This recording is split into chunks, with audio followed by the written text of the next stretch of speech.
Innal hamdalillah nahmaluhu wa nasta'inuhu wa nastaghfiruh wa na'udzu billahi min shururi anfusina wa min sayyiati a'malina. Man yahdihillahu fala mudilla lahu wa man yudlilhu fala hadiya lahu. Wa ashhadu an la ilaha illallah wahdahu la syarika lahu wa ashhadu anna Muhammadan abduhu wa rasuluh alladzi la nabiyya wa la rasula ba'dah. Allahumma salli wa sallim wa barik ala Muhammadin wa ala alihi wa sahbihi ajma'in wa man tabi'ahum bi ihsanin ila yaumiddin. Ya ayyuhalladzina amanu taqullaha haqqa tuqatih wa la tamutunna illa wa antum muslimun. Ya ayyuhalladzina amanu taqullaha wa qulu qawlan sadida yuslih lakum a'malakum wa yaghfir lakum dhunubakum wa man yuti'illaha wa rasulahu faqad faza fawzan 'azima. Amma ba'du. Fa inna asdaqal hadits kitabullah wa khairal hadyi hadyu Muhammadin sallallahu alaihi wasallam wa syarrul umuri muhdatsatuha fa inna kulla muhdatsatin bid'ah wa kulla bid'atin dhalalah wa kulla dhalalatin finnar. Ma'asyiral muslimin, sidang Jum'ah rahimani wa rahimakumullah. Pada kesempatan yang lalu, khatib telah menjelaskan mengenai pengertian dari tauhid uluhiyah, yang pengertiannya adalah mengesahkan Allah subhanahu wa ta'ala dalam hal ibadah, meyakini bahwasanya Allah subhanahu wa ta'ala adalah satu-satunya zat yang berhak untuk disembah. Tidak ada zat yang lain, tidak ada makhluk yang lain yang berhak untuk mendapatkan hak ibadah kecuali Allah subhanahu wa ta'ala. Itu adalah pengertian tauhid uluhiyah. Dan tauhid ini adalah tauhid yang disampaikan oleh seluruh para nabi dan rasul dari zaman dahulu. Semuanya sama. Tujuan dakwah para nabi terdahulu sampai Nabi Muhammad sallallahu alaihi wasallam seluruhnya adalah untuk menyampaikan tauhid uluhiyah. Maka tauhid ini merupakan tauhid yang paling utama. Dan siapa yang tidak bertauhid uluhiyah dengan benar, maka dia akan masuk ke dalam neraka. Pasti tidak ada keraguan di dalamnya. Oleh karena itu, kita harus tahu lebih paham lagi tentang makna tauhid uluhiyah yang sebenarnya. Hadirin kaum muslimin sidang Jum'ah rahimakumullah. Agar kita bisa lebih paham tentang makna dari tauhid uluhiyah, agar kita bisa lebih paham lagi, kita bisa lebih memaksimalkan tauhid uluhiyah ini, maka perlu bagi kita untuk mengetahui penyimpangan-penyimpangan terhadap tauhid uluhiyah. Karena ketika kita tahu penyimpangannya, maka insya Allah dengan hal itu kita bisa tahu makna tauhid uluhiyah yang sebenarnya. Tauhid uluhiyah, penyimpangannya pasti tidak jauh-jauh dalam hal ibadah. Kenapa? Karena balik lagi, tauhid uluhiyah itu membahas tentang ibadah kepada Allah subhanahu wa ta'ala. Maka penyimpangan terhadap tauhid uluhiyah pasti adanya ketika ada seseorang itu menyembah atau beribadah kepada selain Allah. Maka untuk itu, agar kita bisa lebih paham makna penyimpangan-penyimpangan ini, maka kita harus tahu dulu makna ibadah. Apa itu ibadah? Apakah ibadah hanya sholat saja? Hanya zakat saja? Tentu ibadah itu luas. Apa itu ibadah? Ibadah adalah secara bahasa artinya ketundukan, kepatuhan, penghinaan diri. Itu ibadah. Dan secara istilah ilmu syar'i, dan ini disebutkan oleh para ulama dari berbagai macam kaidah-kaidah yang disebutkan oleh para ulama. Maka akan disebutkan secara ringkas saja. Ibadah itu adalah secara istilah syar'i, ibadah itu adalah segala sesuatu yang berisi ketundukan, kepatuhan, dan penghinaan diri kepada Allah subhanahu wa ta'ala. Selain itu, ibadah itu diperintahkan oleh Allah Subhanahu wa Ta'ala.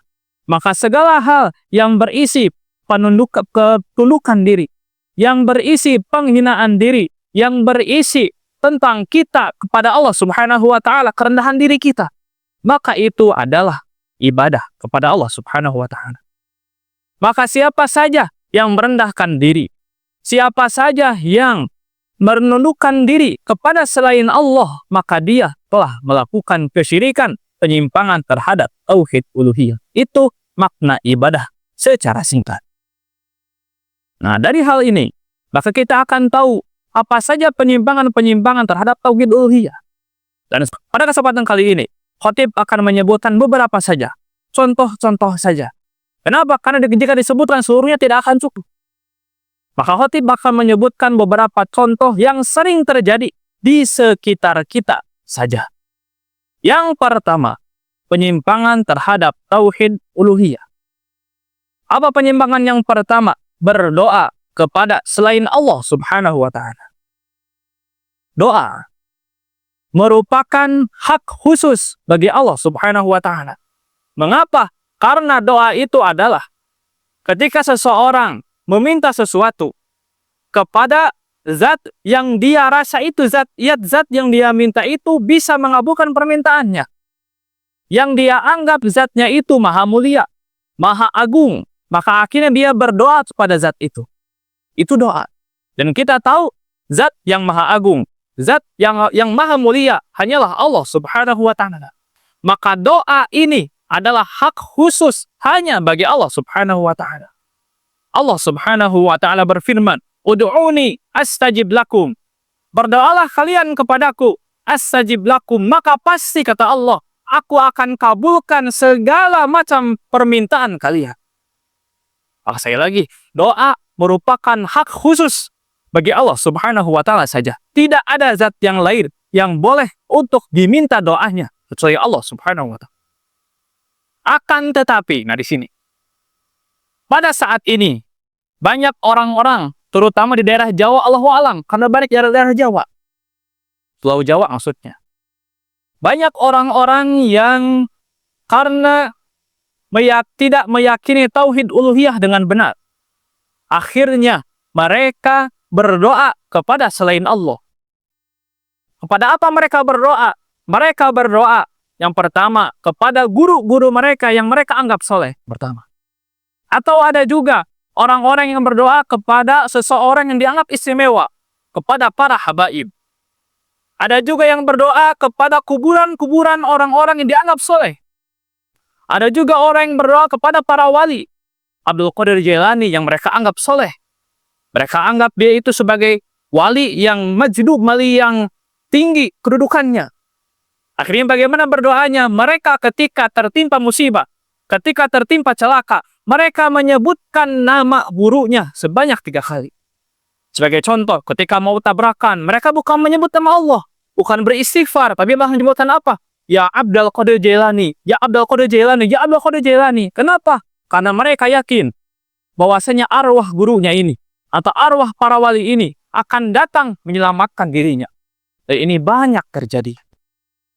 Atau orang-orang yang menyembah kuburan, langsung berdoa di kuburan itu karena mereka yakin orang-orang soleh itu bisa mengabulkan seluruh permintaannya. Nah, ini semua merupakan penyimpangan yang besar terhadap tauhid uluhiyah.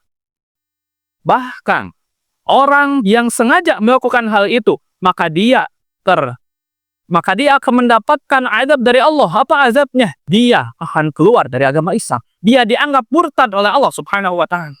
Ya. Kenapa? Karena berdoa itu hanyalah hak khusus bagi Allah Subhanahu wa Ta'ala saja. Tidak boleh ada zat yang lain yang dimintai doa selain Allah. Hadirin kaum muslimin sidang Jumat rahimakumullah. Lalu ada yang menyangka, punya alasan, kami mah tidak berdoa kepada selain Allah. Kami tidak menyembah kuburan. Kami tidak menyembah para wali, tidak. Tapi apa kata mereka? Kami hanya menjadikan mereka itu sebagai wasilah, perantara saja. Kami berdoa kepada mereka. Kenapa? Karena mereka itu bisa menyampaikan doa kami kepada Allah. Mereka menjadi wasilah saja katanya. Dan ini hadirin kaum muslimin sidang Jumat rahimakumullah, ketahuilah, perkataan ini pun perkataan yang batil, perkataan yang syirik. Kenapa? Kemarin sudah disebutkan. Hal ini sama dengan perbuatan orang-orang jahiliyah terdahulu yang sudah khotib sampaikan pada kesempatan yang lalu. Apa yang mereka lakukan orang-orang jahiliyah, orang-orang kafir Quraisy dahulu, orang-orang musyrikin Arab dahulu, mereka menyembah berhala, bahkan sampai 360 berhala di sekitar Ka'bah. Setiap hari ganti-ganti berhala. Tapi apakah mereka berdoa langsung pada berhala itu? Tidak. Ternyata mereka menyembah berhala itu sebagai wasilah perantara kepada Allah Subhanahu wa ta'ala. Allah Subhanahu wa ta'ala abadikan perbuatan mereka dalam Al-Quran. Ma na'buduhum illa liyuqarribuna ilallahi zulfa. Ketika mereka ditanya, kenapa kamu menyembah berhala? Maka mereka menjawab, kami tidak menyembah berhala. Ma na'buduhum illa liyuqarribuna ilallahi zulfa. Kami menyembah berhala itu karena kami mau berhala itu mendekatkan diri kami kepada Allah. Berhala itu nanti bisa menyampaikan doa-doa kami kepada Allah. Maka karena hal itu kami sembah berhala itu. Kami berdoa kepada berhala. Tuh sama. Berhala dijadikan wasilah perantara agar doanya sampai kepada Allah. Apa bedanya? Kuburan para wali dijadikan wasilah. Apa bedanya? Kuburan para aulia, orang-orang soleh dijadikan wasilah. Apa bedanya? Tidak ada bedanya. Perbuatan orang-orang jahiliyah pada zaman dahulu, semuanya itu disebut oleh Allah sebagai orang kafir, orang musyrik. Bayangkan. Maka jangan karena hal kita merasa diri kita hina, kita tidak pantas berdoa, akhirnya kita berdoa kepada kuburan-kuburan itu, tidak. Maka hadirin kaum muslimin sidang Jumat rahimakumullah, ketika kita mau berdoa, maka langsung saja kita berdoa kepada zat yang maha mendengar. Kita langsung saja berdoa kepada zat yang pasti mengabulkan seluruh permintaan kita. Langsung saja kita ucapkan doa kita langsung kepada Allah Subhanahu wa ta'ala. Jangan sampai karena kita merasa diri kita hina, akhirnya kita terjerumus kepada kesyirikan dan bisa disebut seorang sebagai orang yang murtad, keluar dari agama Islam. Nauzubillah. Itu yang pertama, berdoa kepada selain Allah. Yang kedua, penyimpangan yang kedua, yaitu bersumpah dengan selain nama Allah. Sumpah. Ketika seseorang bersumpah, maka dia ketika dia ingin menguatkan ucapannya, apa yang dia ucapkan itu dia yakini benar kebenarannya, dia ingin menguatkan hal itu, maka dia bersumpah. Dan sumpah yang dikeluarkan seseorang pasti memakai sesuatu yang dianggap sebagai zat yang maha agung, yang dia anggap sebagai sesuatu yang mulia. Yang kita tahu sekali lagi, zat yang maha mulia, zat yang maha agung hanyalah Allah Subhanahu wa ta'ala. Maka sumpah hanya boleh digunakan dengan memakai nama Allah Subhanahu wa ta'ala saja. Tidak boleh memakai nama yang lain. Nabi SAW bersabda, man halafa bi ghairillah, siapa yang bersumpah dengan menyebutkan nama selain Allah, faqad asyrak, maka sungguh dia telah berbuat kesyirikan. Walaupun nama yang disebutkan adalah nama yang paling mulia, nama dari makhluk yang merupakan Sayyidul Anbiya, pemimpinnya para nabi. Siapa? Nama Nabi Muhammad SAW. Kita sebutkan sumpah dengan nama nabi, tetap termasuk sebuah kesyirikan. Kenapa? Karena sumpah hanya boleh digunakan dengan menyebut nama yang maha mulia, yaitu nama Allah Subhanahu wa ta'ala. Barakallahu li wa lakum.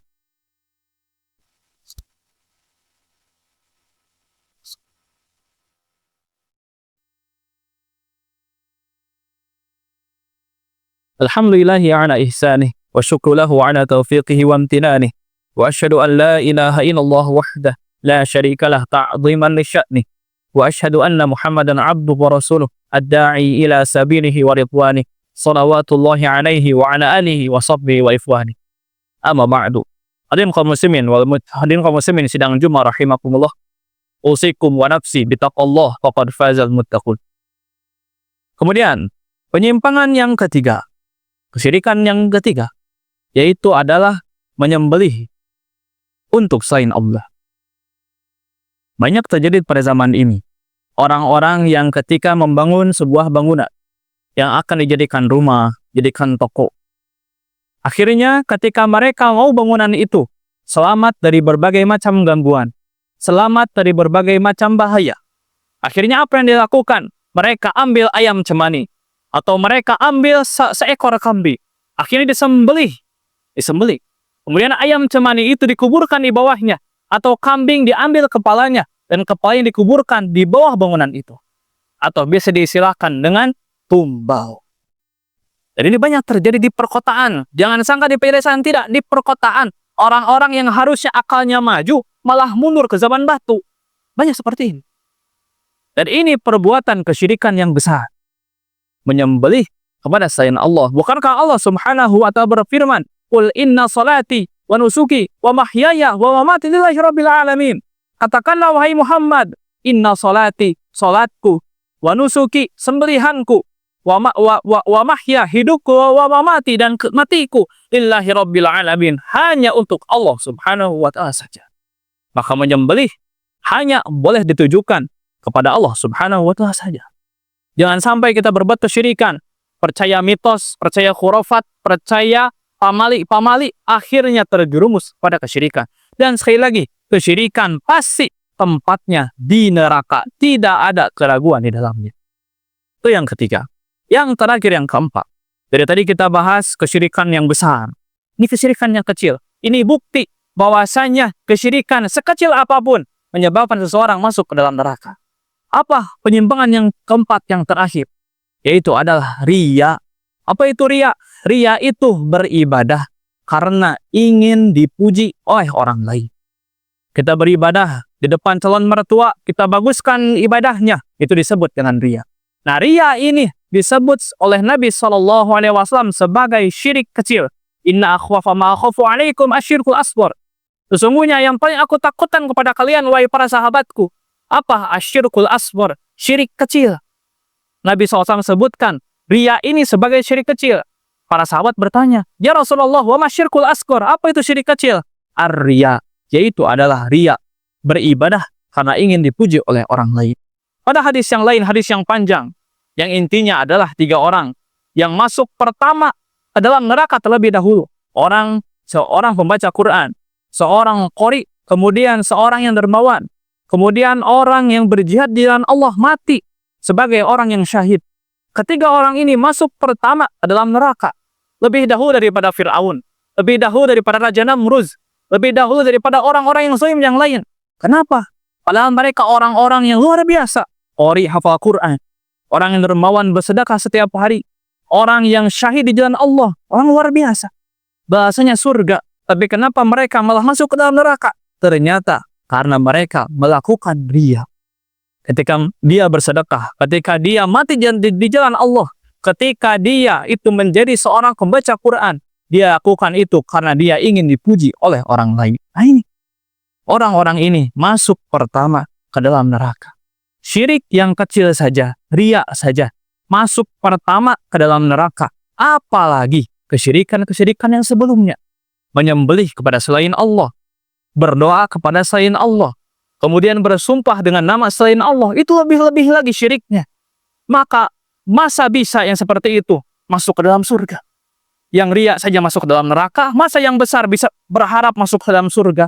Tidak akan bisa. Maka ketika kita mau untuk selamat di akhirat nanti, hadirin kaum muslimin sidang Jumat rahimakumullah, ketika kita mau selamat di akhirat nanti, kita harus bisa menjauhi kesyirikan-kesyirikan ini. Dan kita harus bisa untuk melaksanakan tauhid uluhiyah ini dengan benar. Agar apa? Sekali lagi, agar kita bisa untuk selamat baik di dunia ini maupun nanti kita mau masuk surga di akhirat nanti, dan selamat sampai nanti akhir hayat kita selama-lamanya masuk ke dalam surga. Hadirin kaum muslimin sidang Jumat rahimakumullah, itulah khutbah yang dapat khotib sampaikan pada kesempatan kali ini. Mudah-mudahan ada manfaatnya, khususnya pada diri khotib sendiri dan umumnya bagi kaum muslimin sidang Jumat rahimakumullah. Allahumma shalli wa sallim wa barik ala Muhammadin wa ala alihi wa sahbihi ajma'in wa man tabi'ahum bi ihsanin ila yaumiddin. Allahumma ighfir lil muslimina wal muslimat walil mu'minina wal mu'minat al ahya'i minhum wal amwat innaka sami'un qaribun mujibud da'wat. Rabbana la tuzigh qulubana ba'da idh hadaytana wa hab lana min ladunka rahmatan innaka antal wahhab. Rabbana atina fid dunya hasanah wa fil akhirati hasanah wa qina adzabannar. Subhana rabbika rabbil izzati amma yasifun wa salamun alal mursalin Wal